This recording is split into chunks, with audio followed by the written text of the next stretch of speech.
Okay, I trust everyone has been able to join us, and I welcome all of you.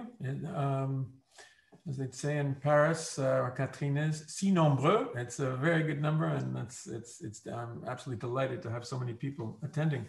This is, I think it's our third lecture in our series of public lectures that are being held throughout the year. And so I'm very, very happy to be welcoming back Katrin Malabu, who is one of our regular faculty and also lecturers. And it's a great honor, and welcome to you, Katrin. Let me make just a couple announcements. First of all, our next public lecture of this kind will be held on May 3rd. And that is going to be with Aisha Liviana Messina. And her topic is the time of fragility.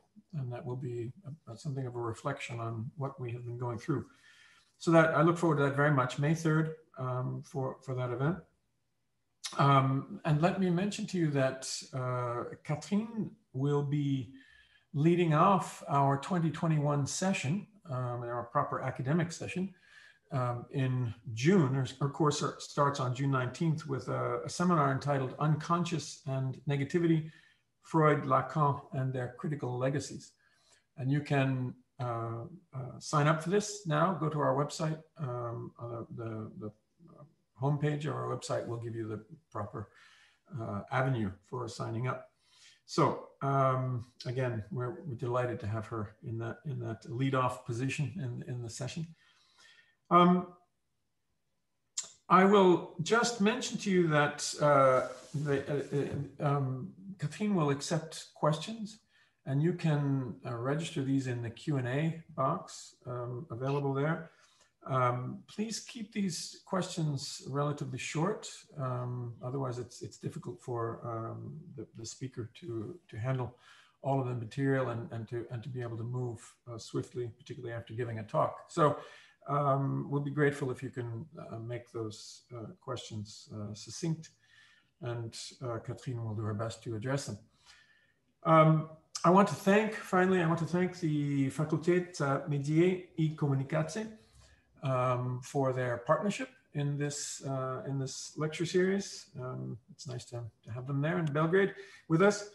And with that, I think let me just add one thing. I'm not going through a long introduction of Katrin because I want to say, if you're here, you know who she is. But I also, I want to invite you to look at our website where we have a faculty bio page.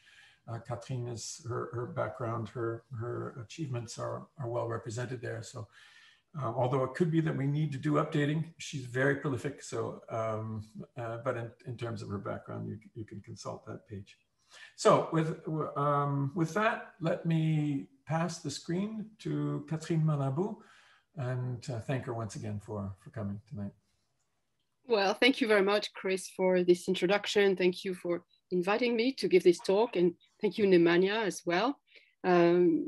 So I must say before I start that this is a part of a work in progress. So I ask your patience because the conclusions are perhaps not yet definitive. So yes, but we can discuss, I hope, at the end.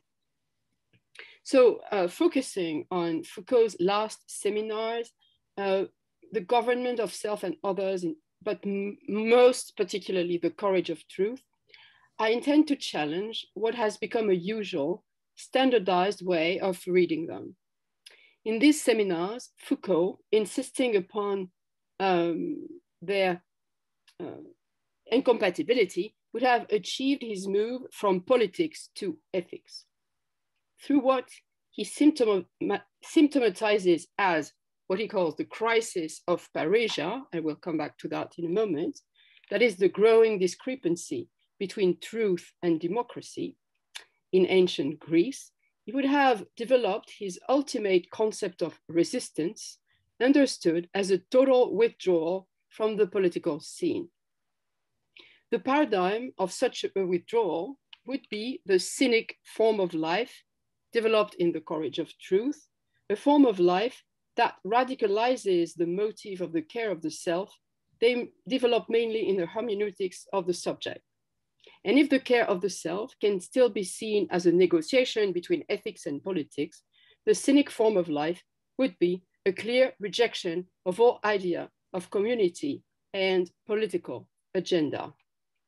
So tonight, I would like to propose a different interpretation. I do think that Foucault never sought shelter into ethics, thus preparing a neoliberal individualistic affirmation of life, but on the contrary announced through his reading of the Cynics, a passage to what he calls the other politics, relying on a dismissal not of all politics precisely, but rather of all idea of government, which is of course dramatically different. My contention is that what Foucault describes as a crisis of Parrhesia in the last seminars is less a crisis of democracy or politics in general than a crisis of government.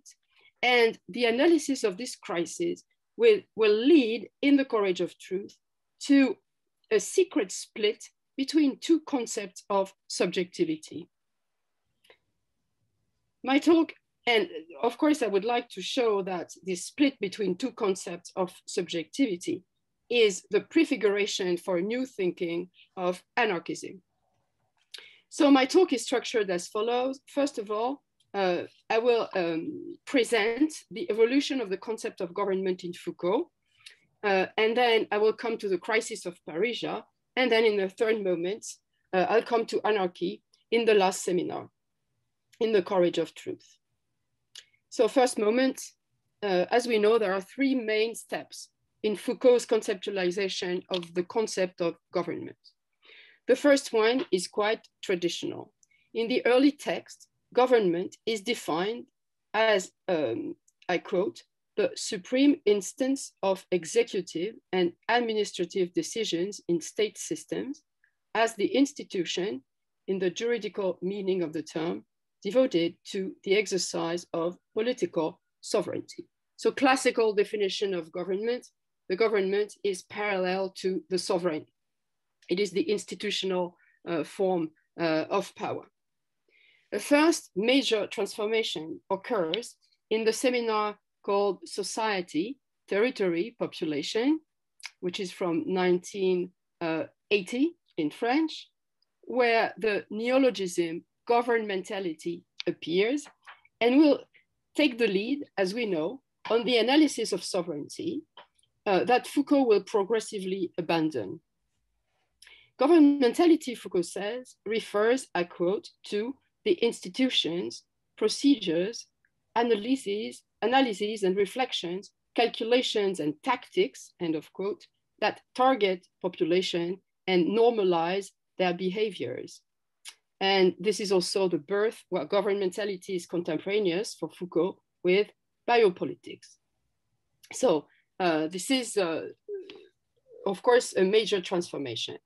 But there's a last one, and this last decisive transformation occurs precisely in the last seminars with the concept of, I quote, government by the truth, gouvernement par la vérité, in which vérité, truth, has to be understood as Parrhesia, that is, as we know, truth-telling, or what Foucault calls free spokenness.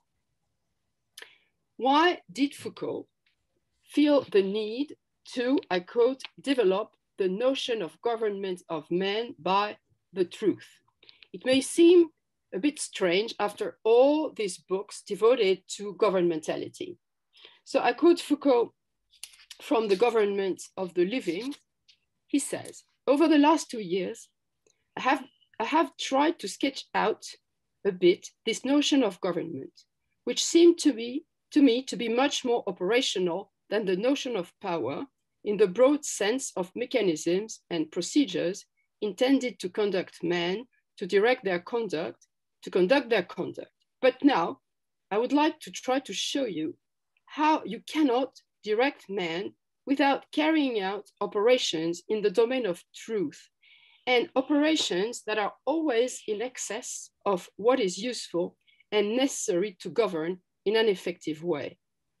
The manifestation of truth is required by, or entailed by, or linked to the exercise of government and the exercise of power in a way that always goes beyond the aim of government and the effective means for achieving it. So Pareja, this kind of extra government within government, something that goes, he says, beyond governments, strictly speaking, is defined once again as truth-telling, frankness. It is a specific kind of truth, irreducible to scientific truth. It is, he says, I quote, a manifestation of truth in the form of subjectivity that goes beyond the realm of knowledge. If government, understood according to meaning number one, institutional, and meaning number two, governmentality, always implies the act of giving orders and the obedient answer, the concept of government by the truth is profoundly disrupting the logic of commandments and obedience. This because government by the truth is a common concern to those who govern and those who are governed. The government's Pareja presupposes an isomorphism, that is an identity of form, between the self of the rulers and the self of the subjects. Rather than operating as a logic of commandment and obedience, the paresiastic government is defined, Foucault says, as a partnership with oneself and others. Pareja amounts, I quote, to constituting oneself as the partner of oneself when one speaks, by binding oneself to the statement of the truth and to the act of stating the truth. End of quote. And of course, this binding with oneself is also a binding with others. Foucault is adamant, Pareja is alien to commandment and obedience. He says on page 336 in The Courage of Truth, where there is obedience, there cannot be Pareja. Because Pareja, he goes on, is a way of freely binding oneself. So we would have the very strange concept of a government by the truth, without the logic of commandment and obedience. It is, Foucault says, the condition of possibility for justice. Justice, as he explains in Hermeneutics of the Subject, cannot walk hand in hand with commandment and obedience. And he says in Hermeneutics, taking care of oneself is to care about justice. So we might ask ourselves why then Foucault is maintaining this concept of government when it is clear that because Pareja breaks with commandments and obedience, it cannot be called, properly speaking, a commandment. This question will become more and more present as Foucault goes on in the last seminars. It is clear that what he is looking for at this stage with the government by the truth is what he calls a common light between the rulers and the ruled that would in fact abolish the difference between them. I quote, that the sovereign may be open to the truth, and that there was a site, a place, a location for truth-telling in the relationship with the sovereign is recognized by some authors like Plato. Truth can constitute a common climate or light between the governors and the governed. This is in the government of self and others. Truth can constitute a common climate or light between the governors and the governed. So that, again, we may ask ourselves, why maintaining this notion of government? We, of course, understand that this common climate, this common light, constitutes the site, the space of democracy, the side of ideal transcendental democracy where everything is transparent, when truth is the rule. Second moment of my talk, so the first moment was the evolution of the concept of government. Now I come to the analysis of parrhesia in the two last seminars and at the very end of Foucault's work. That is, once again, the government of self and others and the courage of truth. It is clear that in the very last seminars, Foucault develops an analysis that undermines this optimistic one and affirms in the end the impossibility of this common light. And this in all political regimes, in tyranny as paradoxically in democracy. And we of course understand that Foucault implicitly refers to the current political state of democracies behind his Greek mask. In the government of self and others, Foucault equates what he calls the crisis of parrhesia with the crisis of democracy. In fact, this common light, this idea of a common light between the rulers and the ruled, will have had a very short life, because very quickly Foucault says that this common light, well, it has, he says, existed once. I will come to that in a moment. But why is it necessarily entering a state of crisis? Because truth-telling supposes equality among citizens, and of course, as I said, equality between the rulers and the ruled. Equality, nevertheless, in Greece is dual. It has two names, Foucault reminds us, isonomia and isegoria. Foucault says isonomia, roughly, is equality of all before the law. Isegoria is, in the etymological sense of the term, the equality of speech. That is to say, the possibility for any individual, provided of course that he is part of the demos, to have access to speech. Foucault agrees that these two forms of equality are first difficult to distinguish, but they are nonetheless different. He adds that the name politics in Greek does not only refer to politeia, which is the title of Aristotle's treatise, politeia, that is the republic and its constitution. Politics in Greece also refers to dynasteia, that gave the name dynasty, dynasteia. And Foucault says, the Greek word dynasteia designates power, the exercise of power. In what sense? He adds, the problems of the politeia are problems of the constitution.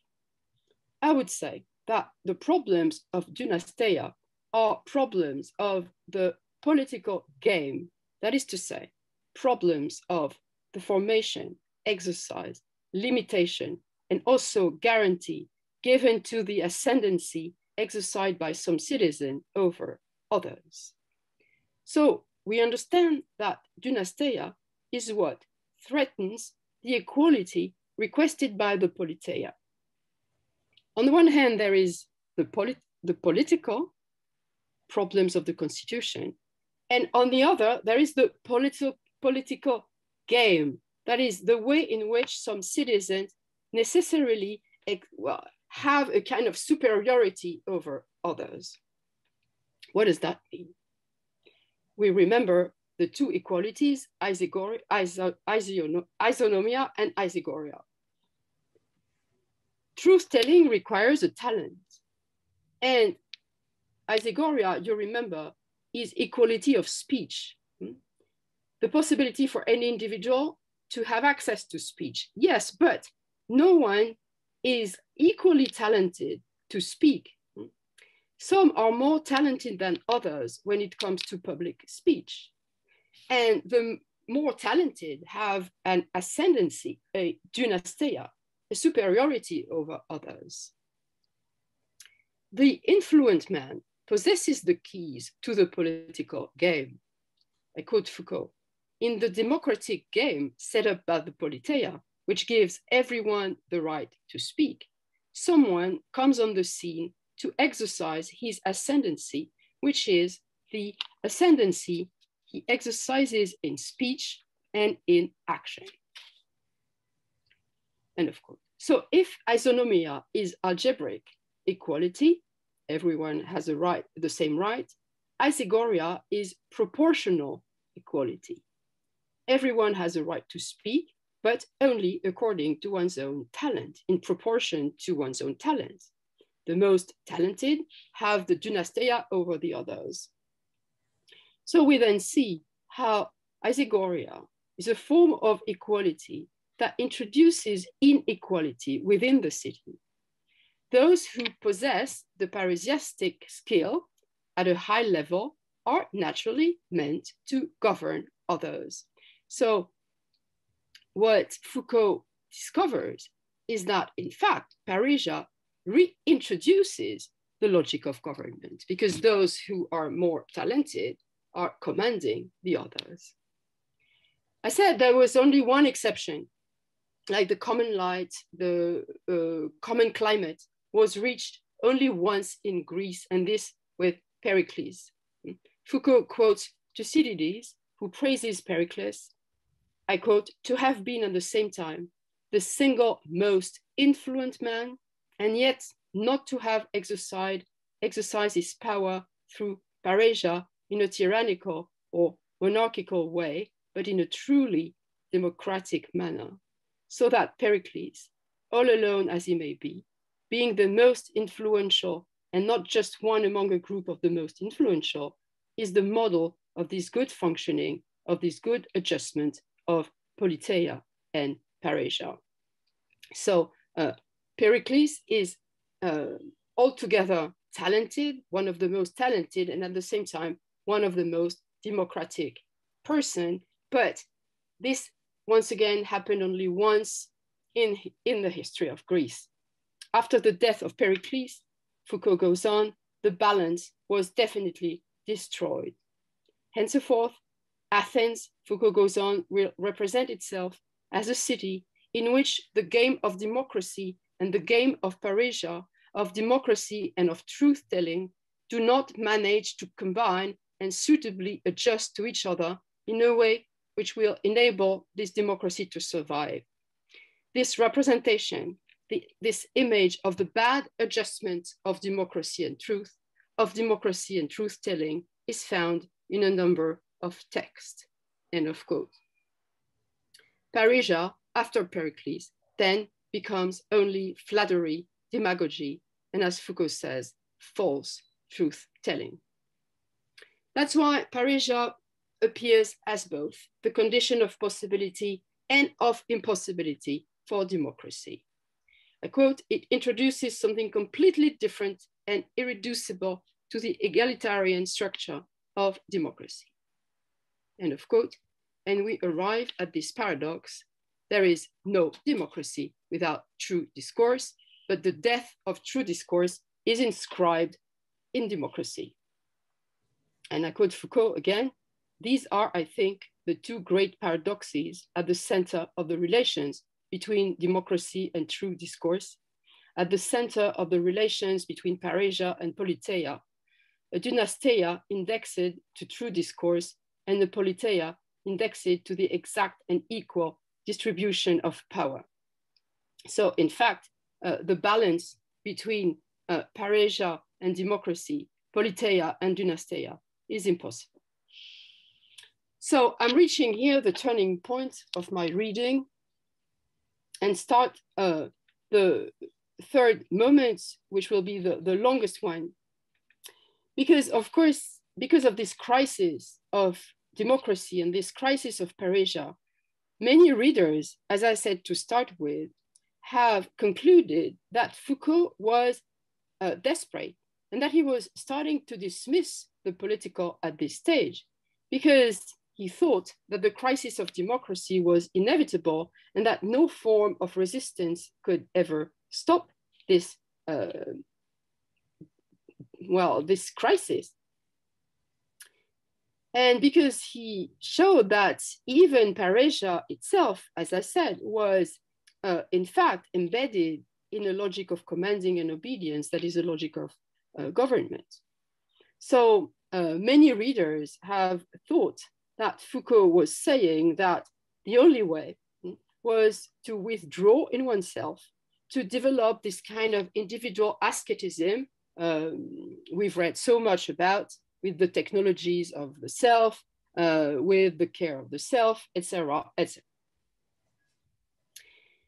On the contrary, I would like to demonstrate that the crisis of Paresia and the crisis of democracy did not lead Foucault to turn his back on politics at all, but rather, as I said to start with, to radically challenge the concept of government in all senses of the term: government, governmentality, government of the self, government of others, government by truth. Foucault, in the end, came to the conclusion that these different versions of government all remained centered around the duality of commandment and obedience, that is, around what Rancière will call a few years later, I quote, the axiomatic of domination. And Paresia makes no exception. Far from abandoning politics, Foucault, in the end, will, on the contrary, accomplish a highly political gesture, nothing less, through his analysis of cynicism than a move toward anarchism, that is, a suspension of all, a theory of the suspension of all government. He says in The Courage of Truth, and it is, I mean, I think the English translation does not really restitute the French. So in English it is, the cynic transposes anew the idea of an other life into the theme of a life whose otherness must lead to the change of the world, and other life for an other world. In French, it is a change that leads from an other life to a life other, an other world to a world other. Une autre vie vers la vie autre, un autre monde vers le monde autre. It plays with the place of the adjective. And I do think that this life other and this world other is also a politics other, and that this politic others is anarchism. The Courage of Truth, as I announced, is the place where this happens. After positing or repeating the crisis of democracy that was already developed in the government of self and others, the seminar, I think this is a very fascinating seminar, it suddenly proceeds down a steep grade and precipitates the text very quickly from Plato to the cynics, provoking at full speed a series of splits, ruptures that lead to an anarchist ending. Paresia first, then Plato 2, then the self 3, and consequently subjectivity 4, find themselves split in two, and the concept of government, damaged by those splits, finally explodes. In the first moment, that is the session of February 7th, 1984, Foucault starts elucidating Plato's analysis of the crisis of Paresia and democracy in Republic 7 and Laws in particular. First split, Paresia is broken in two, in Plato. For Plato, Foucault says, either democracy makes room for Paresia, in which case it can only be a freedom which is dangerous for the city, or Paresia is a courageous attitude which consists in undertaking to tell the truth, in which case it has no place in democracy.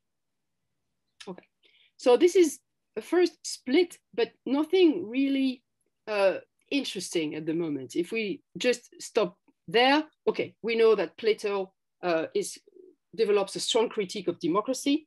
So either there is Paresia in democracy, but it is dangerous for the city, or Paresia becomes something that has no place at all in democracy. Okay, but from there, which is quite a traditional reading of Plato, Foucault will introduce, which is much more interesting, a split within Plato's thinking itself, making appear in a schizophrenic way almost two Platos. There are two Platos facing the crisis of parrhesia, a crisis that is extremely dangerous for the philosopher in two different ways. The first Plato, or Foucault's first Plato, affirms that when the parrhesia is in a critical state, the philosopher has to do his or her best to become the educator or counselor of the prince in order to try to rescue parrhesia, to lead the prince back to parrhesia through education, etc. The second Plato thinks, on the contrary, that there's only one thing to do when parrhesia is in a critical state, becoming a dissenter, because the incompatibility between truth and the political game in general is definitive. The philosopher then, in the second case, Foucault says, has to bid farewell to the political arena and its procedures. So once again, it is true that this sentence is ambiguous, because one might deduce from it that that Foucault says that the philosopher just has to abandon politics. But this is not at all the case. It is the second Plato is opening another politics, la politique autre. The first Plato is the one of the author of Alcibiades. The second Plato is the author of Laches. And Foucault will proceed to a reading of the two dialogues, and he does not introduce simply a difference or a distinction between them, but a genuine dissociation that, once again, is a genuine dissociation that happens within the Platonic corpus. And this dissociation prepares the split of the concept of the self and a split of the concept of the subject. And it is amazing to see how this happens, once again, in Plato, with Plato and in Plato. What Plato prepares, according to Foucault, is a decisive divorce between the self understood as soul and the self understood as life, bios. In the hermeneutics of the subject, Foucault asked, it was a bit earlier than The Courage of Truth, he asked, what is this self I must take care of? In order to be able to take care of the others, I must govern properly.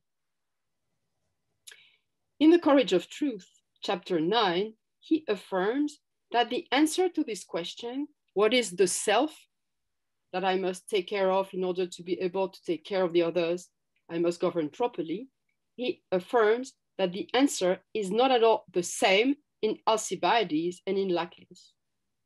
Because once again, in Alcibiades, the self is the soul, and in Laches, the self is life, the living self. This apparently thin difference, incomprehensible even, isn't the soul, the very principle of life, is in fact opening a secret breach in Foucault's political thinking. In The Courage of Truth, the idea that the government by the truth renders necessary a suspension of government, of hierarchy, and a substitution of free partnership for the logic of commandment and obedience disappears forever. It disappears because of the double crisis of parrhesia and democracy. Foucault, in The Courage of Truth, does not believe in the free binding anymore, in the free partnership. Definitely, there is an incompatibility between government and parrhesia. That's why the discourse is now different. When parrhesia is possible within the political game, and such is the case in the Alcibiades, then it has to speak the traditional language of the government. Parrhesia is only possible at the cost of recognizing, accepting its complicity with the government. That's why the first Plato believes in educating the prince in a way that teaches him how to govern himself just as he governs the other by, I quote, establishing a type of hierarchy and a type of power in his soul and in relation to himself, which is of the same order, has the same form, the same structure as the power exercised in his monarchy. So we see clearly that the only way to save Parisia and the relationship between Parisia and politics is to reintroduce clearly, frankly, the Parisia into the logic of government by teaching the prince to govern himself just as he governs the other, and to govern his soul just as he governs his monarchy. But there is the other Plato. And there is also the other Foucault, that is also the other self. And this one cannot be commanded or controlled because it cannot be governed at all. And this other self is life. At this point, Foucault starts reading Lacaze. This dialogue seems to have, he says, a fairly similar starting point to the extent that it raises the issue of training young people, just like in Alcibiades, because Alcibiades is a young man who wants to become a political governor. So at first sight, the two dialogues deal with the political education, but in reality, Foucault goes on, the dialogue, Lacaze, follows a completely different line of development. Why? Foucault goes on, the question of what exactly it is that one must take care of is never raised in the Lacaze. The theme is, we must take care of young people, teaching them to take care of themselves. But it is not said what this themselves that they must take care of is exactly. Or rather, it is not said, and yet it is. But precisely, it is not said by designating the soul as the immortal reality to which one must turn one's attention and which must be the first and last objective of the care of self. What we must take care of is not the soul, it is life, bios, that is to say, the way of living. What constitutes the fundamental object of epimeleia, that is discipline, is this modality, this practice of existence. Foucault goes on, when we compare the Lacaze and the Alcibiades, we have the starting point for two great lines of development of philosophical reflection and practice. On the one hand, philosophy as that which, by prompting and encouraging men to take care of themselves, lead them to the metaphysical reality of the soul. And on the other, philosophy as a test of life, a test of existence, and the elaboration of a particular kind of form and modality of life. Of course, I'm sorry it's a bit long, but I think it's very interesting. Of course, there is no incompatibility between these two themes of philosophy as test of life and philosophy as knowledge of the soul. However, although there is no incompatibility, and although in Plato in particular, the two things are profoundly linked, I think nevertheless that we have here the starting points of two aspects, two profiles, as it were, of philosophical activity, of philosophical practice in the West. On the one hand, a philosophy whose dominant theme is knowledge of the soul, and which from this knowledge produces an ontology of the self. And then, on the other, a philosophy as test of life, of bios, which is the ethical material and object of an art of oneself. These two major profiles of Platonic philosophy, of Greek philosophy, of Western philosophy are fairly easily decipherable when we compare the dialogues of the Lacaze and the Alcibiades with each other. So sorry for this long quote, but we can see that this divorce, which is not really one, Foucault says, but in fact, it will become one, divorce between philosophy as knowledge of the soul, and of course also politics as knowledge of the soul and as test of life, will determine the two main lines historical lines of development of Western philosophy and politics.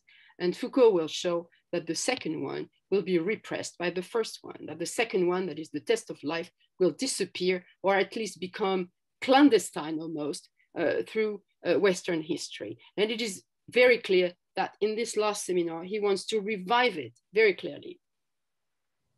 Laques is about the education of two young men whose fathers are politicians who have been too busy to take care of them in their young age. Such a situation symbolizes a solitude of individuals that are abandoned by politics, and more exactly, it symbolizes once again the incompatibility between parrhesia as justice and the bad parrhesia as the selfishness of the political game. In such a situation, Foucault says, the young man's self will have to find a way to fashion itself outside the logic of commandment and obedience, outside the political game. The technique of education as a way to govern one's soul as a monarchy, as it operates in Alcibiades, is helpless there. Plato says in Laques, here, education is not a question of competence. It is not a question of technique. It is not a question of teachers or of works. Of what then is it a question? It is a question of the way in which one lives. In Greek, ontinatropon these. It is the question of the way in which one lives. So this is very enigmatic, because how can one substitute the way in which one lives for a technique, a government of the self, etc., etc. And yet, this is how the Laques ends on this idea that the only way for these two young men to survive is to fashion their life, to form or sculpt their life. And Foucault concludes, this theme of bios as object of care seems to me the starting point for a whole philosophical practice and activity, of which cynicism is, of course, the first example. So we started from a quite banal split of parrhesia in Plato, then to a split, we moved to a split in Plato himself, that is between the Laques and the Alcibiades, and now we have this enormous split between soul and life. And then, rather abruptly, Foucault moves without transition from Plato to the Cynics. He will show how the Cynic philosopher is the highest example of the plastic imperative to form one's life. About him, Foucault writes, the Cynic has suffered, endured, and deprived himself so that the truth takes shape in his own life, as it were, in his own existence, his own body. So parrhesia will become the form of life itself, understood as the form, well, the bodily form, the very form of existence understood as empirical existence. But what exactly is this difference between the soul and life? Because for Plato also, the soul determines the very incarnation of truth in the body. So why this split between psyche and bios, between the Platonic Plato and the Cynic Plato, between Alcibiades and Laques, between those two modes of rules, a series of dissociation that in the end destroy the concept of government. Let me go back to Plato a little bit. In Alcibiades, the hierarchical structure of the soul is rooted in the process of auto-affection, defined as reflexivity. Of course, auto-affection is not a term by Plato, but Foucault uses it in order to designate this self-reflection on the soul. Foucault insists upon the fact that the soul for Plato is a mirror. That is, it has the capacity to look at itself, to mirror itself.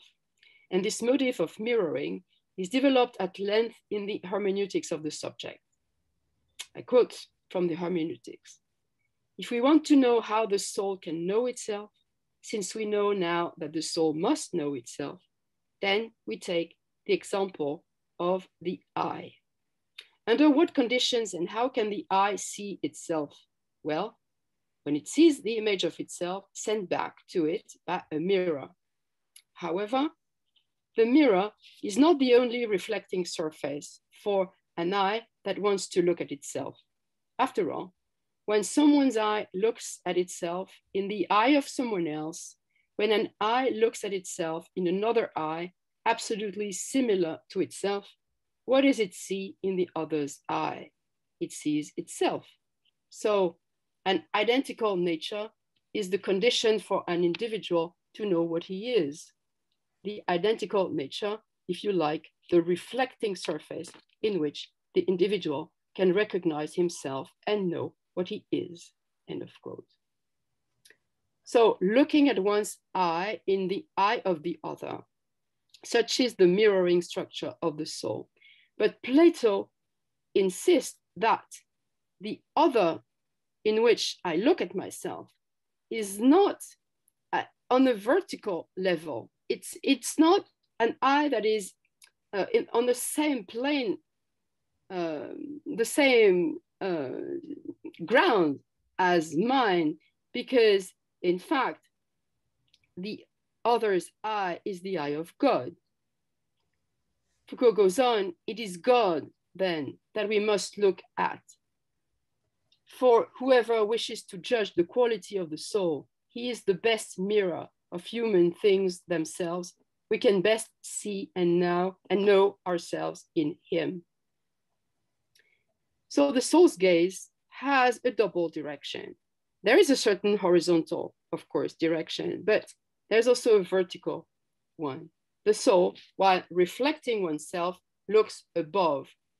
Self-reflection in Plato is always vertical because reflection is in itself a gesture of obedience. Reflection, reflexivity is the archy gesture of obedience. To reflect upon oneself is always to look above. By obeying the divine gaze while looking at itself, the soul is then in its turn able to command, that is to look down. It finds itself empowered and then able to command others.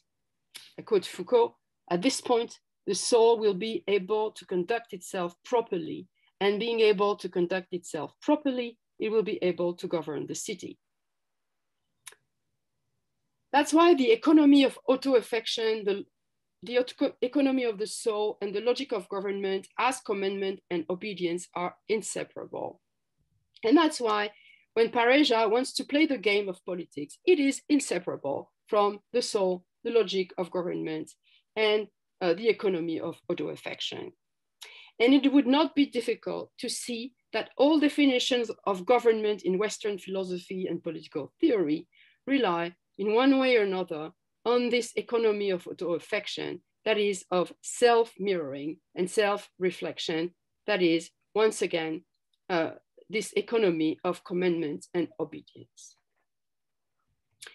The living self, by contrast, does not reflect itself, does not govern itself, properly speaking. Laques is an aporetic dialogue because it doesn't give us any answer. It does not explain what life does, how the living self escapes the logic of the government. And that's why Foucault moves towards cynicism. In a certain way, cynicism is the answer to the aporetic question of the Laques. What is life? How can we substitute life for the soul? This question will be answered once again in cynicism, in a very radical way. The cynic self is made of two halves, like all selves, but these two halves do not reflect each other, because one of them is a dog. First, the cynic life, the kunikos life, is a dog's life. And second, it's a dog life because, as Foucault says, it is indifferent. It is indifferent to whatever may occur. It is not attached to anything. Its content this self is content with what it has, and it has no needs other than those it can satisfy immediately. And here, I think we have the strongest critique of auto-affection, on which, once again, all political philosophy and even Deleuze's philosophy is grounded in. Of course, there is no life without auto-affection. That is the capacity for the self to be in dialogue with itself. Life is the movement of this self-dialogue. Of course, this is true. But what Foucault says here is that it exists a type of auto-affection that is at the same time indifferent to itself. And this type of indifferent auto-affection is the animal self. The animal is, of course, auto-affected, but does not care about it. So in human beings, Foucault says, animality is not a given, it is a duty. And of course, that's why the cynic has to work, and this is the meaning of to form one's life. This is the meaning of the imperative of shaping one's own life. The cynic has to work to reach this state of animality, to reach such a point of indifference. And by indifference, once again, we have to understand a point of non-mirroring of the self. Of this work, of course, Foucault gives a few examples. He says, I quote, "There's a whole series of anecdotes on this. Diogenes observing how mice live, and Diogenes seeing a snail carrying its house on its back and deciding to live in the same way. Further, animality is an exercise. It is a task for oneself and at the same time a scandal for others. The bios philosophicus as straight life is the human being's animality taken up as a challenge, practiced as an exercise, and thrown in the face of others as a scandal." Why is this bios philosophicus breaking with the logic of government? After all, the animal, and the dog in particular, can easily be forced to obey. One usually commands one's dog, gives order to her. So why is the logic of life different from the logic of the soul? Because if an animal, and even a dog, can be forced to obey, if one can always command one's dog, a dog cannot be governed, because a dog does neither command to herself nor obey herself. The indifference of auto-affection to itself implies the absence of internal hierarchy, of a difference between passivity and activity within oneself. There is an absence of self-government in animality. Therefore, a dog cannot be governed, properly speaking. She can only be dominated, that is, forced to make a difference between commanding and obeying, but this difference will always remain exterior to her, alien to her. The dog is not ungovernable either. It is, or she is, I would say, non-governable, and so is the cynic. So I introduced this notion of non-governable, which does not appear in Foucault, but it seems to me to translate what is at stake here. The non-governable is not the ungovernable. The ungovernable is still comprised in the logic of government. It is simply its negative form. The ungovernable can be disobedience, rebellion, insurrections. All these phenomena are occurrences of the ungovernable. But the non-governable is what remains absolutely alien to the logic of government and something that is non-negotiable. The non-governable cannot be governed, it can only be dominated when its indifference becomes a threat. Foucault describes domination as the freezing, the blocking of power relationships. Power relationships suppose a mobility, a circularity between power and resistance. The logic of government is a relation of power, and Foucault shows that all forms of government engender their specific forms of resistance. But the non-governable, on the contrary, paralyzes the circularity between power and resistance, traditionally understood. But it opens a new form of resistance. Foucault says, there are different interpretations of why Diogenes was called the dog. First, because the dog's life is shameless. Second, because it is indifferent. Third, and this is surprising, because it is diacritical. Diacritical in the sense that it helps making the difference between the good and the bad. What does a dog's life have to do with critique, the diacritical, and the distinction between the good and the bad? Doesn't this distinction suppose the capacity to reflect and to determine the good and the bad as two possible governing principles?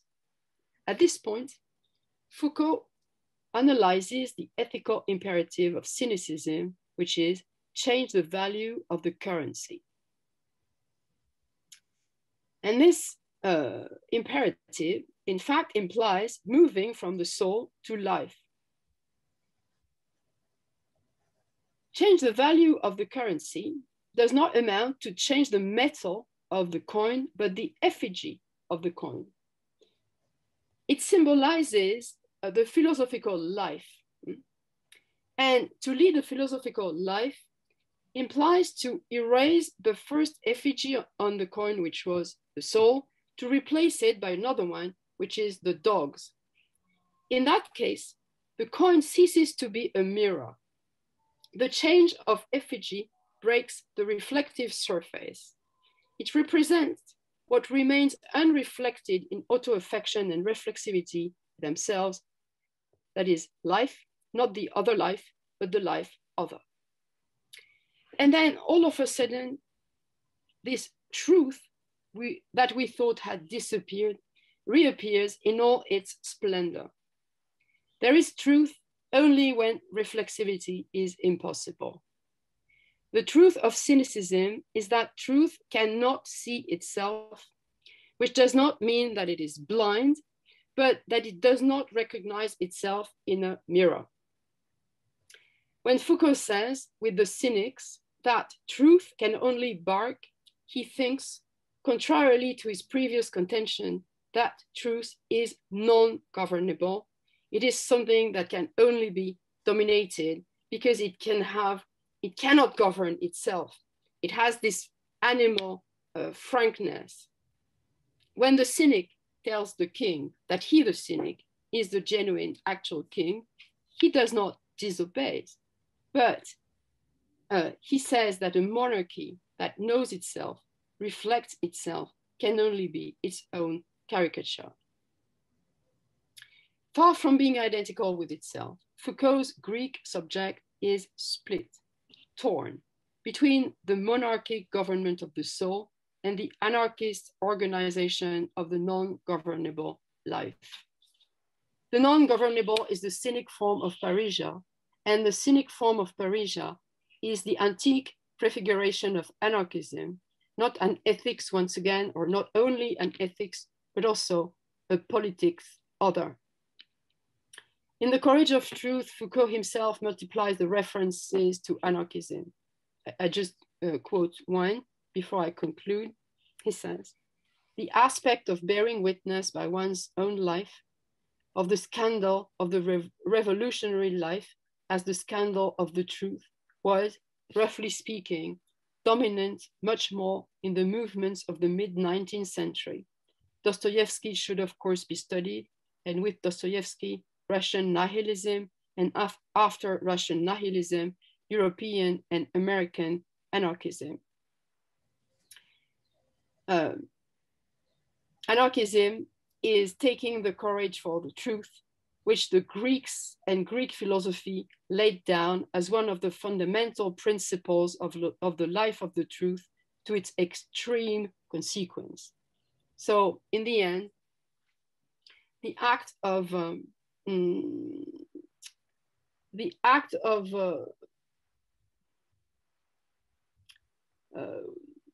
transforming oneself up to the point when oneself becomes indifferent to reflexivity, indifferent to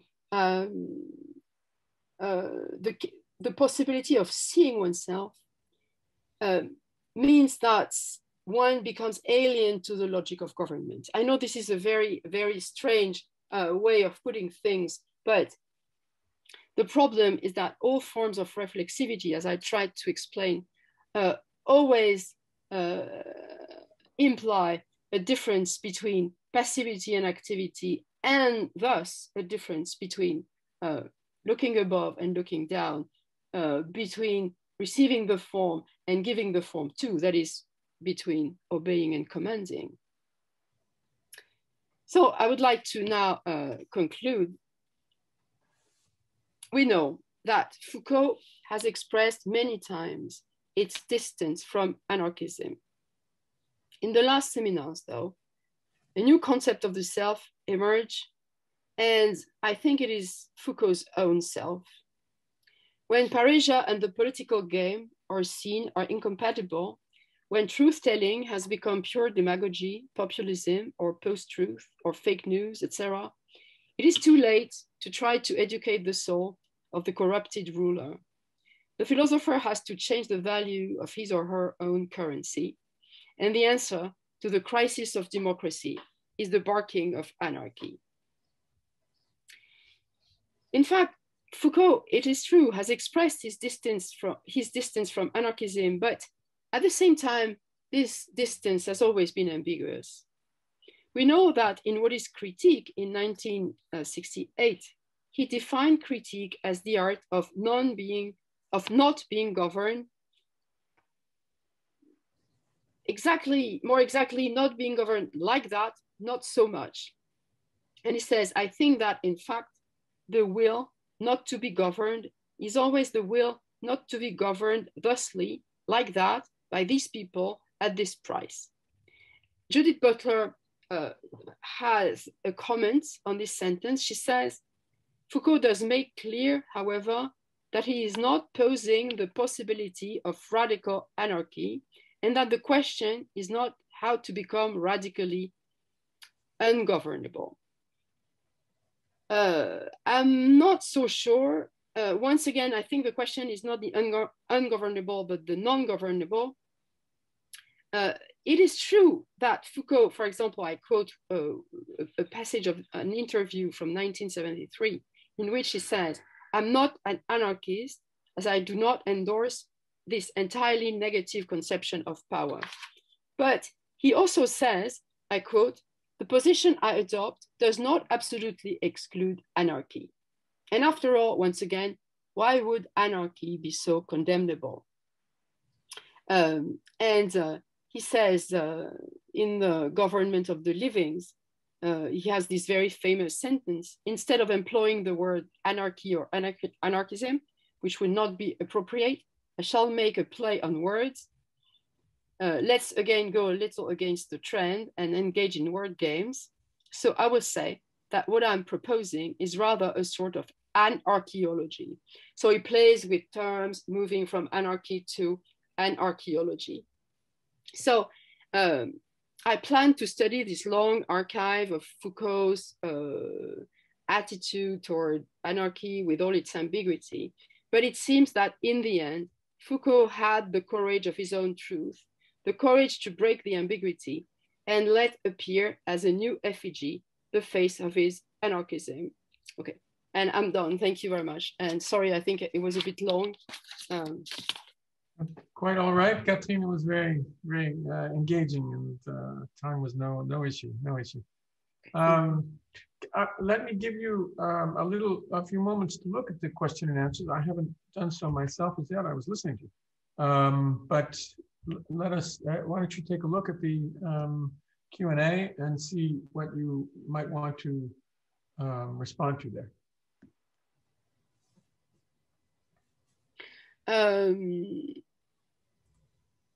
Yes, so the first question, I'm sorry, Kathleen, I don't understand, would parrhesia have a relation to malum in se, wrong in itself, and malum prohibitum, wrong only because it is prohibited?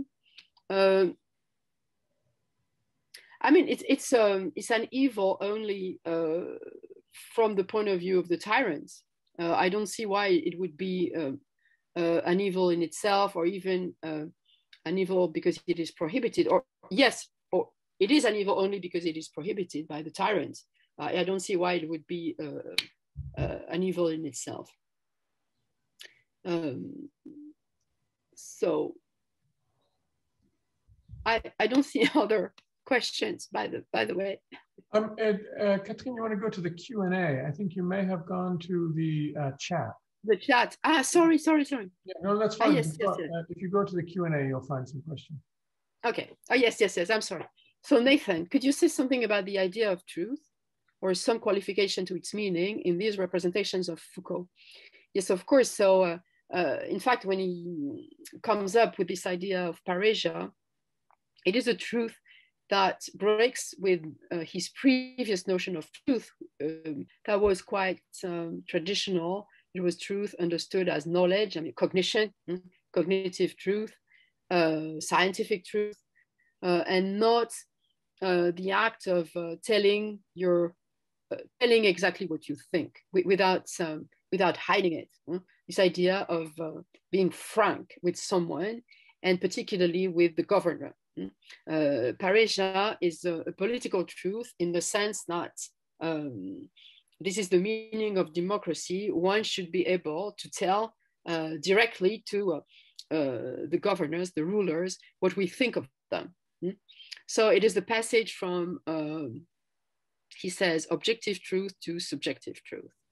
And of course, what he thought possible at some point in his trajectory, that is to tell the truth on the political scene. I think he changes his mind and says with Plato that in fact it is not possible. And this is why people thought he moved away from politics. Like, because parrhesia is not possible on the political scene, then let's turn to ethics. But this is not what he says. Okay, so Mohit, I hope I pronounce well. It is an interesting talk, Prof. Malabou, thank you. I would like to ask that in contemporary times, where fake news has become rampant in democracy around the globe, has the parrhesiastic activity become more about truth seeking than truth telling? And a related question is how to maintain fidelity to accountability in the face of potential punishments for an individual desiring the right to use parrhesia. So it is clear that Foucault is wearing this Greek mask, as I said, but of course he thinks of contemporary democracies, and he would say, yes, of course, parrhesiastic activity has become more about truth seeking than truth telling. Who can really tell the truth today to the political gang? You know, I think it has become impossible.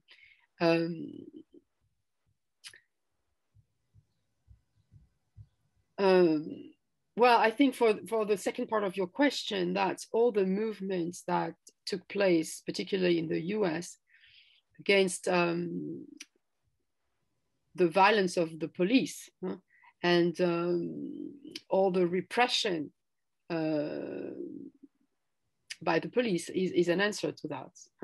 Of course, we have to maintain fidelity to this accountability. So Alexandra, early on, you commented that Foucault never sought shelter in ethics.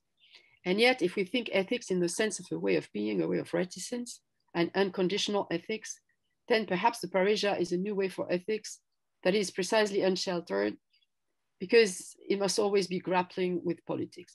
Yes, of course, Alexandra, you're quite right. And I was wrong to say that there is no move to ethics in Foucault. But by that, I meant ethics understood, as I said in the beginning, as a kind of individual way of life. You know, he's been accused of individualism, of this kind of Californian narcissistic way of withdrawing into oneself and take care of oneself. He talks about that with irony himself. As we know, he was considered a kind of neoliberal philosopher in the end. So it is that kind of problem that I wanted to challenge. Or else also, there is a reading of Foucault that identifies him with a Greek philosopher. Like Foucault would have just tried to reinaugurate, to repeat the Greek asceticism by practicing a series of disciplinary behaviors, etc. I think this is not right either. And it is not that ethics have to grapple with politics. It is that there is no difference for him between the two. Eleanor, thank you for your talk. Is the non-governable relatable to, yes, Simone Weil's notion of decreation? That's very interesting. I hadn't thought of that, but yes, I think so. Yes, absolutely. I think she describes at some point a state of, I think it's more desperate in her writings, a kind of desperate, despondent, helpless state. That's, yes, I think has to do with the non-governable, something that is exposed to pure domination. Yes, thank you for this reference. Andrea, do you mean that life is anarchic unto itself, given that it has normative form action, or only in relation to the soul subject? No, precisely. There's a break in Foucault between the concept of life and the concept of the soul, and consequently also of the subject. So I don't know if life is anarchic into itself or unto itself, because it has to be worked out in order to be so. It's not life as an immediacy that would be anarchic, that wouldn't mean anything. It is the way in which the cynic is forming it that makes it anarchic, forming it as precisely indifferent to the economy of the soul subject. So Marty, can we not say with Lacan that truth can only be half said? So the question of which half to speak is the question of government and be governed.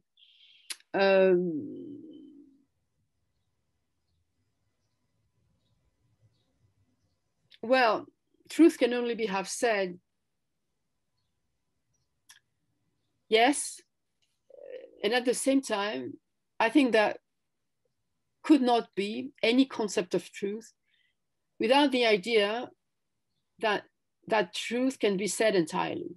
I think that if we hadn't a kind of confidence in the fact that truth can be total, I mean, can be said entirely, then we wouldn't even be able to tell half truth. You know, I think that the absolute truth is the condition of possibility for truth. So the second half of your question, I'm sorry, I don't really understand. So Elena, politically, the alt-right may claim that there are parasiastes. So how can we, that they are, how can we differentiate between this and anarchism? They can, of course, but if you remember, Foucault says that parrhesia is the establishment of a common light, common climate between governors and governed. It is a transparency between them. And I don't think at all that the alt-right is relying on such a transparency, such a democratic structure of communication. So of course, anyone can say, I'm telling the truth, you know, anyone. And that's the problem that the dynasteia Foucault is talking about. And that's why he, in the end, he's doubtful that Pereja can really be political. But everyone can say, I'm telling you the truth. But the problem is that the genuine Pereja demands this climate of equality. Regev, I'm interested in the transition you mentioned toward the end from anarchy to anarchaeology. How do you unpack this relation? Does it move, in your view, in the direction of reflection? This surely given the critical function of Foucault's archaeologies. In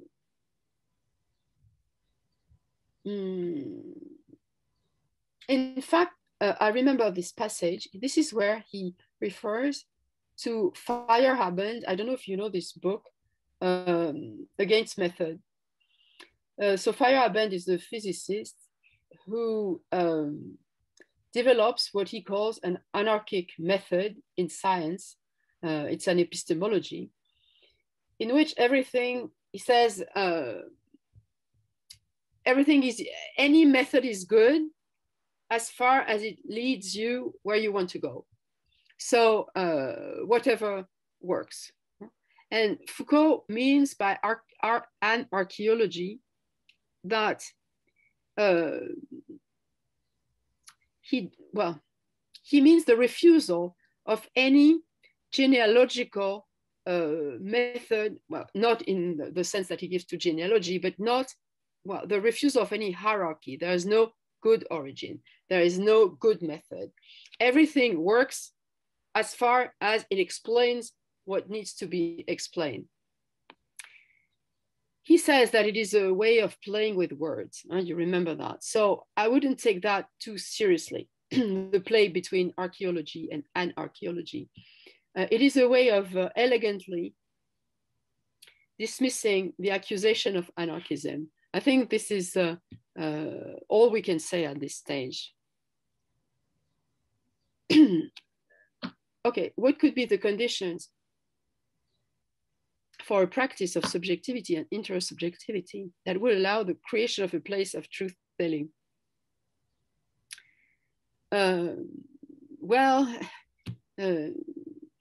If we follow Foucault, as I said, it happened just once in history. It was the radical Athenian democracy, the very origin of democracy.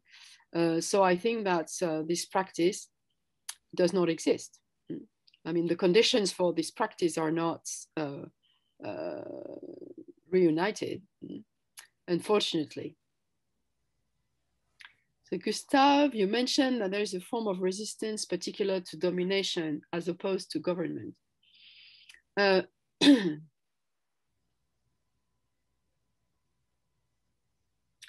would this form be?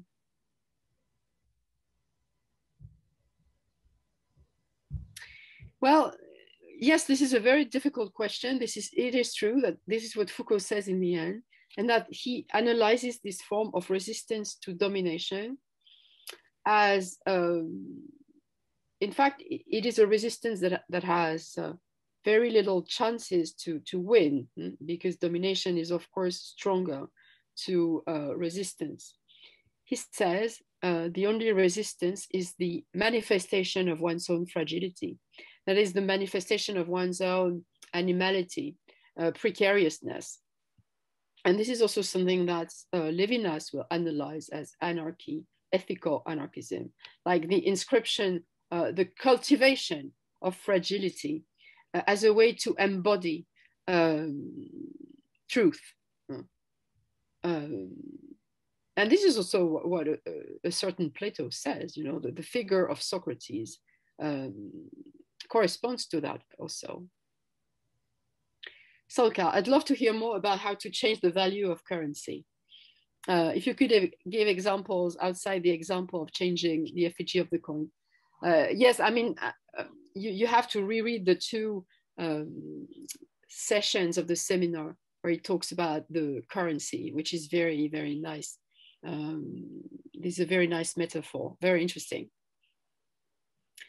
So other examples, well, you understand that this metaphor is in fact a metaphor for philosophy. That is the change of principles, philosophical principles. That is what Foucault calls the other life, not the life other, but the other life. Is the life that for Plato can only be reached after death. It's the super sensible life of the soul after death. And the passage from the other life to the life other is the passage from the super sensible life, the after death life, to this life. So this is another example of the change of effigy. You have the same word, life, but in the one case it means afterlife, and in the other it means this life. That is this life with its simplicity, its animality, and its fragility. So Georgia, I was wondering if the term of auto-reflection is referring to the soul, psyche, and bios as a split, because soul is unrepresented, ungoverned, and the bio because it is represented. With cynic, the non-governmental acts upon the bio as the soul without representation. The soul is the structure of government. Okay, the soul is the government of the body, and it's the government of itself, because the soul is made of several parts, mainly two. One is commanding, the other is obeying. And this is the structure of auto-affection. One half is affecting the other. It's a kind of self-communication or self-touching, if you want. When Foucault comes to life, bios, he explains, does not have this structure. Life cannot really command to itself. So it affects itself, of course, but in its animal form, in its elementary form, this auto-affection is indifferent to itself. So the animal has a soul, of course, but this soul is entirely diffused in life. It is not overlooking it, okay? So this is what I would say. And it's not about representation, it's about reflection. So, oh my God, all these questions. I don't want to let you feel overwhelmed. You're doing a lot. Why don't you tell us when you would like to pause? If you please feel free whenever you feel it. Okay, I will try to answer them when the ones that appear on the Q&A, but no, after I will stop after Sebastian. Okay. Okay. All right. Povilas. Thank you and hello, Povilas. My question, does this direction from the logic of the soul, i.e. self-reflection and auto-affection, to the logic of life, or more specifically from governments to anarchism, inform or transform your own concept of plasticity? Well, thank you, Povilas, of course, because in fact, the act of transforming one's life, of shaping one's life, in the way Foucault talks about it in the last seminar, not in the hermeneutics of the subject, is entirely a matter of plasticity. That is of erasure. I mean, plasticity is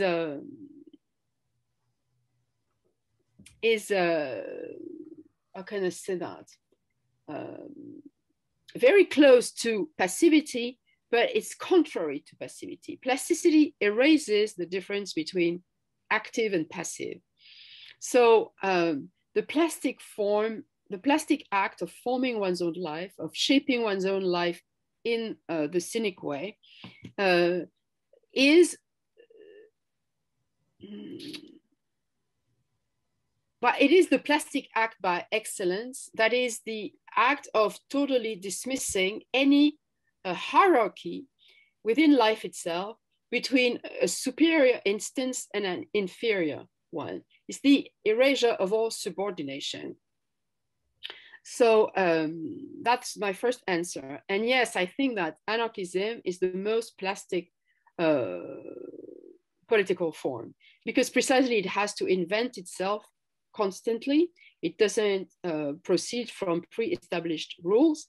It informs and forms itself constantly. So there's a strong coincidence and correspondence between the gradual erasure of the difference between activity and passivity and the anarchy as a plastic form of life. And yes, and definitely I'm moving to this study on anarchism because I want to show that there's a strong link between plasticity and anarchism. Yes, absolutely.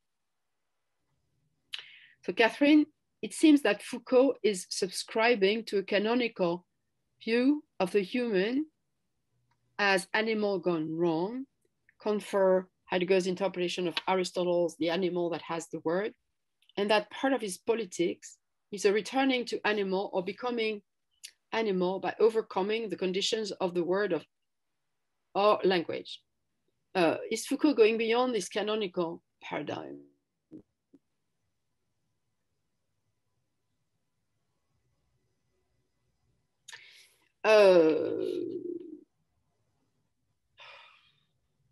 No, I mean, Foucault is certainly not interpreting humanity as animal gone wrong. Absolutely not. It is absolutely not a depreciation of animality. On the contrary, and it is not at all either. Animality doesn't have to be understood as a non linguistic, I don't know, as a living being that would not be able to speak. Cynicism is a theory. So no, I don't think we can see anything like that in Foucault. I think that on the contrary, when Aristotle says that human is the political animal, he goes in the opposite direction to Heidegger, because Heidegger finds it scandalous to call the human an animal. Says instead of thinking the humanity of the human, Aristotle has thought his animality. On the contrary, Foucault says it's a great thing that Aristotle called the human a political animal. So I think Foucault goes quite another direction. Patrick, if for Foucault the subject is entirely constituted by power discourses, how can it take care of itself? Is there for Foucault an irreducible element in the psyche that escapes power?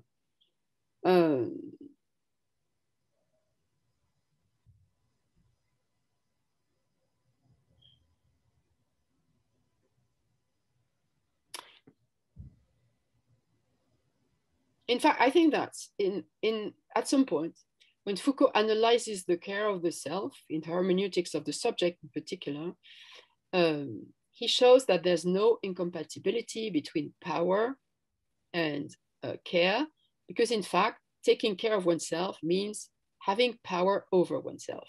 And the good governor will be the one who will be able to govern the city as he or she governs himself or herself.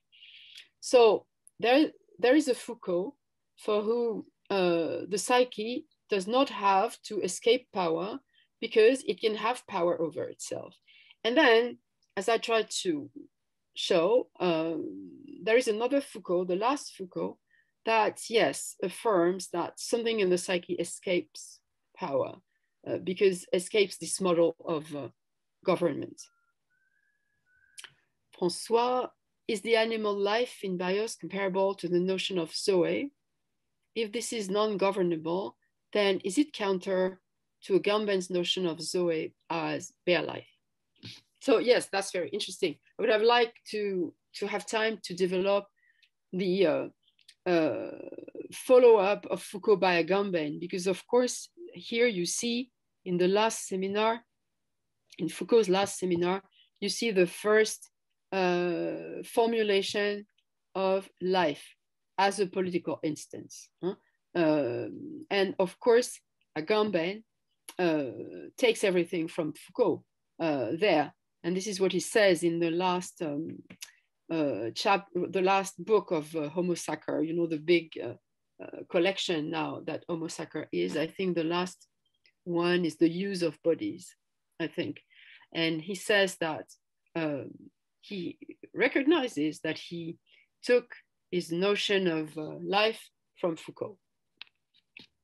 So it is true that he introduces this difference between bios and zoe. And zoe would be the non-political element of life.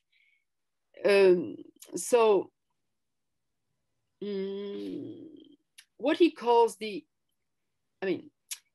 first of all, Agamben doesn't talk about the non-governable, but the ungovernable. The ungovernable is a central concept in Agamben, and the ungovernable is what in life refuses the distinction between bios and zoe.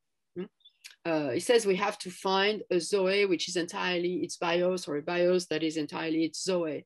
So Agamben's anarchism, because there's an anarchism of Agamben, is in the way in which bios and zoe becomes you see, it says enter a zone of indifference, a zone of indistinction.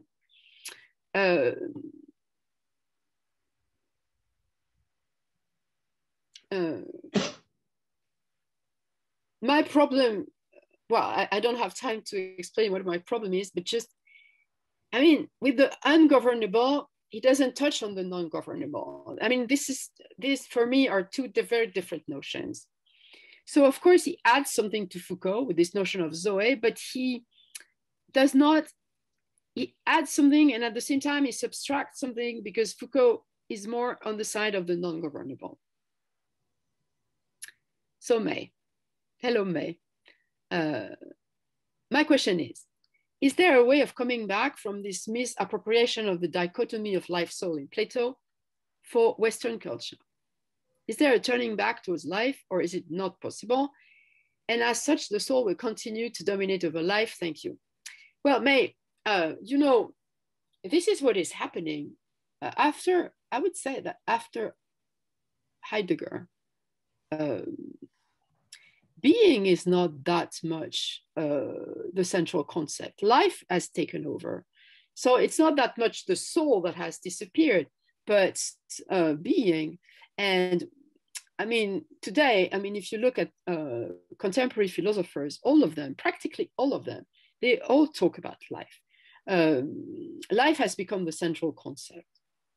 And ontology, with its classical notions of soul, etc., and even being, have practically disappeared, for better or for worse. I don't know if it's a good thing, but anyway.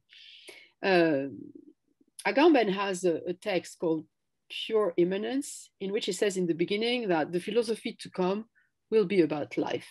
So many interesting theories today, philosophical developments, and I think also of ecology,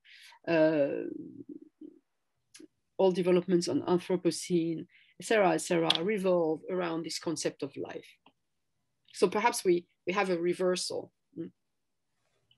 So Zona, hello Zona. With regard to social transformation, does Foucault offer anything other than the fashioning of the self and day-to-day micro-resistances, which would coincide with the neoliberal idea of emancipation as a social elevator, i.e. Kamala Harris becomes vice president, but not all women, Asians, Blacks, etc. are liberated because of that.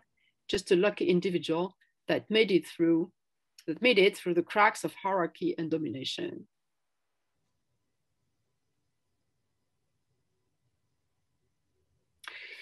The fashioning of the self is not as easy a process as it seems. The fashioning of the self, if we read it from a certain perspective, as I tried to do today, is not a micro resistance. It is a revolution. It can be individual, it can also be collective. The fashioning of the self, in the way Foucault talks about it, at least in the last seminar, is clearly a form of resistance to government. At least this is how, once again, I interpret it. I said in the beginning that I didn't agree with this neoliberal vision of Foucault. Foucault, first of all, doesn't care about social elevation. It has never been his problem. I'm not sure either that Kamala Harris is just someone who has been lucky. I think it's much more complicated than that.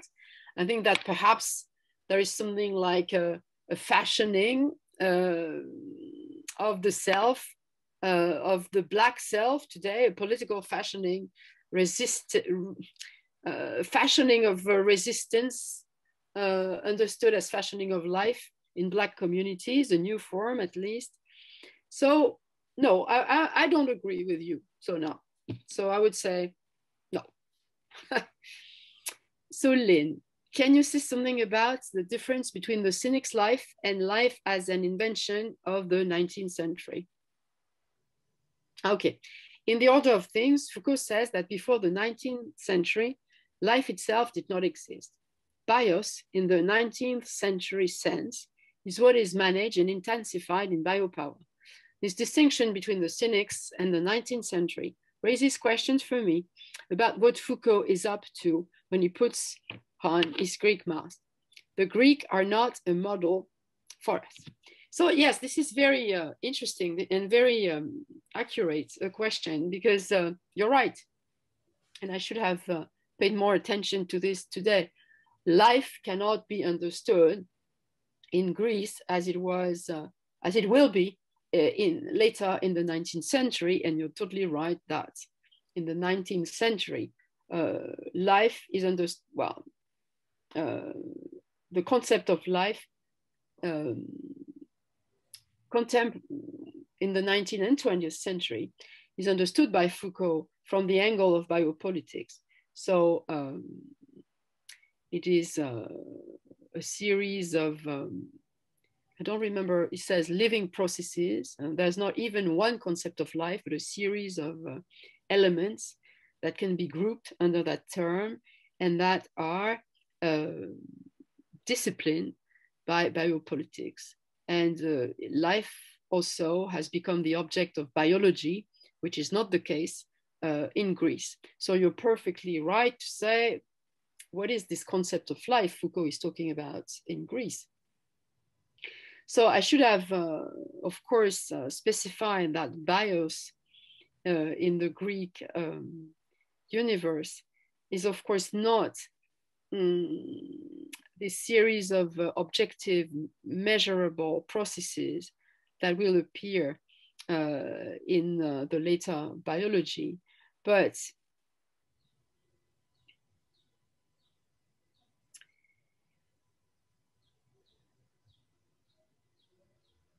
it coincides with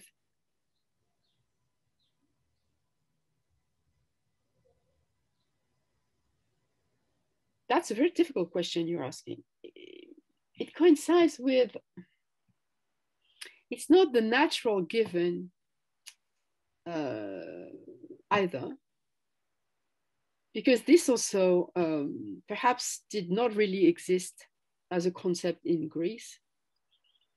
It is more like a direction.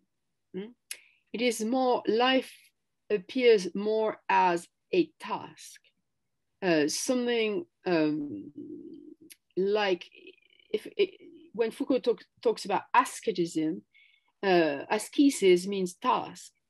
It is more about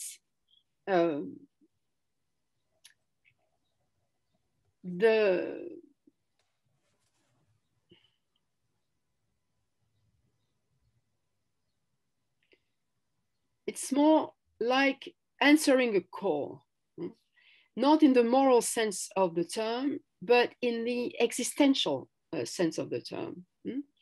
To be, and this is why Socrates presents himself as something that has to be followed. And he says philosophy is something you have to consent to.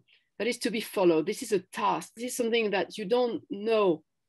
You don't know what it is at the moment, but you will in the end. And so you have to pursue something. This is something that pushes you in the back in a certain sense. This is how I understand bios. And the task is the fashioning. It is a task of fashioning, as I said a moment ago. This is something that pushes you to, gives a form to. So the Greeks are not a model for us. I think this is arguable, but at least as someone was asking me a moment ago about Agamben built all his philosophy on this difference between bios and zoe. I'm not so sure that the Greeks have not things to tell us. So Sebastian, could Foucault's other life be related to Deleuze's difference that cannot be subsumed under identity? Yes, of course, this is something that cannot be subsumed under identity. I'm not sure that other means only different. I think this is something else that Foucault is talking about here, something else than Deleuze. But yes, definitely it cannot be subsumed under identity, for sure. Okay, so perhaps we can... Katrin, you've done a tremendous amount. Thank you. I'm sure this could go on for quite some time. And yes, because I see other, yes. I don't, we will communicate to you that list, so that you can consider the yes. Okay.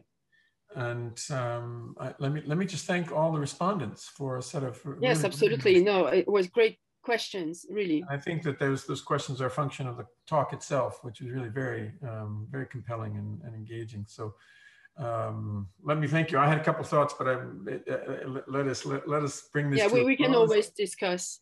Yes, one of these days. Yes, yes.